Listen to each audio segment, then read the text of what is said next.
All right, good. Well, first of all, appreciate you guys being here today. We're excited. Came off a huge win for our team and our program against Kennesaw State last Thursday. I thought that overall our guys were in really good shape. They played extremely hard, and more importantly, we just kept playing the next play and overcame some adversity there in the third quarter. Made a couple big plays in the fourth quarter for an opening win, which hopefully we can build off and provide some momentum headed into the rest of the season. It seems like it's been a long time since we played. Have recorded this week, big deal, getting a chance to go play the defending national champions in the University of Georgia. We're excited about the opportunity, and our guys have been practicing hard. Know it's going to be a huge challenge, but that's why they play the game. So we'll be there at 4:01 Eastern Standard Time, ready to play on Saturday, and looking forward to the opportunity to play on a stage like we'll get in Samford Stadium this upcoming weekend. The Kennesaw game, a lot was talked about your defense coming in. What did you like about what your defense did in that game? I've said since Coach Boone and the staff that he's brought in with him since the spring has brought in just a new attitude about defense, and I thought defensively, you couldn't have played much better in round one against the option offense that you don't see very often. I thought, we tackled extremely well. We played our assignments good. We gave up really 10 points defensively. Offensively, we turned one over deep in our territory, which they punched in there at the third quarter. Gave up one big play, which is very hard. That's really good against an option-type team, but came back 2 plays later and made an interception to seal the win. So I was really pleased the way we played, especially how aggressive and how fast we looked on defense last Thursday. What does it say about that group, too? You look at the numbers, and East, Nathan East has 3 tackles or whatever, but there was a lot of guys had a bunch of tackles. I mean, is that kind of what should be a mark of a good defense, that there isn't one guy making a lot of tackles? Well, most definitely. And then, you play a team that spreads you out, and they pitch the ball, run a lot of different schemes. Every week you have to play assignment defense. I mean, there's no question. People say, man, you got to have great eye discipline playing the option. Better have good eye discipline every week or you're going to get toasted. But we have a lot of playmakers over there. It just seemed like we were in the right spots more than we had been in the past, which led to a lot of guys being able to make plays. Coach, how can your team get better from going to Georgia this week against the defending national champion? And for the people out there that said the FCS teams have no business playing an SEC program, what would be your counter to that? Well, the first part of the question is each week, no matter who the opponent is, it's all about us in trying to get better with our effort, get better at our fundamentals. And by doing that, the scheme takes care of its place. So that's what we focus on each and every week, being better at what we do. We're pretty smart. Let me say this, I don't know how smart we are, but we understand the magnitude of the game and the challenge that's in front of us.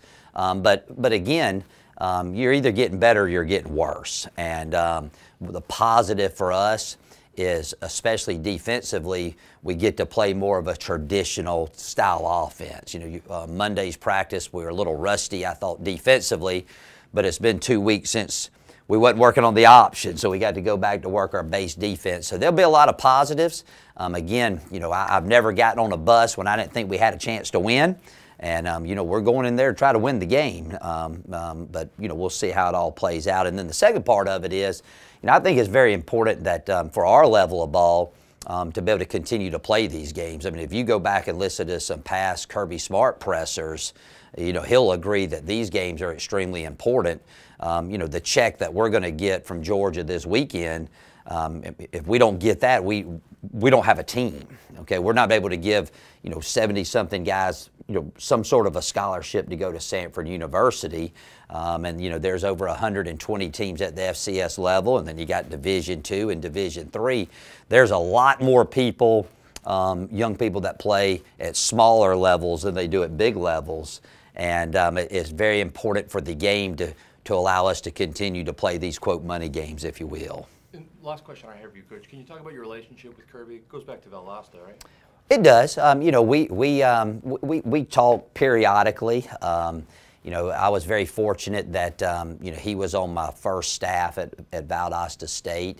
But I probably talked to Will Muschamp, their defensive coordinator, more, who was also on our first staff at Valdosta State. So we have a lot of familiarity with those guys. Our quarterback coach is a former quarterback of mine, former graduate assistant.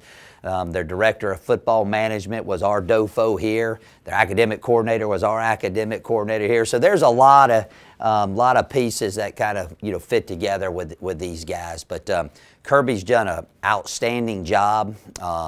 He was a tremendous coach at 24 years old when we were together, and he's built his team into a power, one of the best football teams that I've ever seen on tape, and probably the best football team that I've ever played or coached against in my 20-something years of coaching. How did it come about that you hired both those guys? I mean, did you know them and seek them out, or did they come to you, or both Muschamp and Kirby? Well, first of all, Will was at Eastern Kentucky, and I was at the University of Kentucky. So, I got the job there, and we had some mutual friends, and he was interested in being a defensive coordinator. And within 5 minutes of the interview, we knew he was the guy, and he was a tremendous coach. And then we had a job open there at the very end of the cycle, and Kirby was just getting out of playing a little pro ball and working at Georgia, and Kirby was from Bainbridge, which is about an hour or a little over an hour from Valdosta. And his dad was a legendary high school coach there in the state, and good friends with my father, who was a coach as well.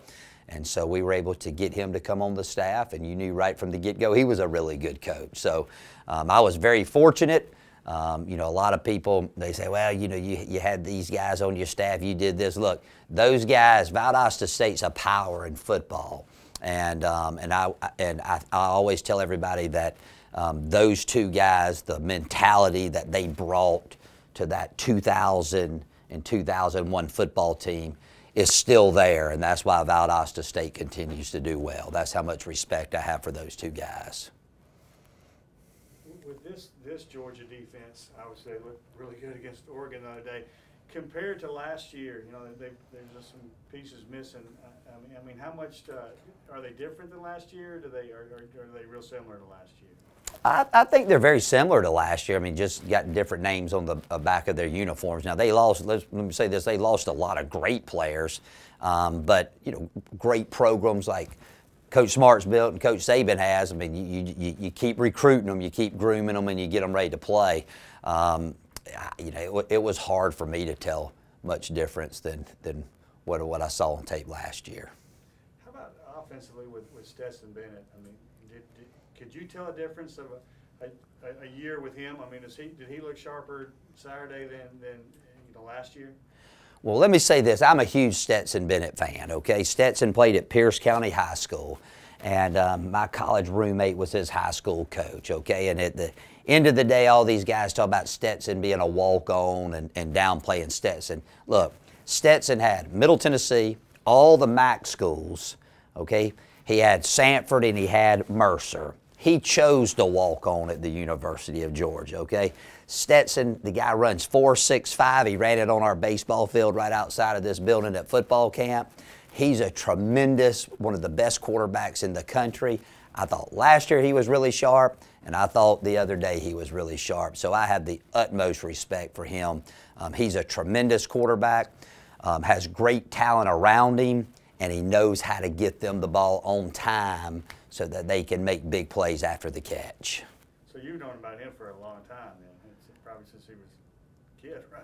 Oh, yeah. He's been to the Chris Hatcher quarterback school back when he was in middle school. So so I'm good friends with the family. And in fact, we've texted a couple times this week, but he's a tremendous player.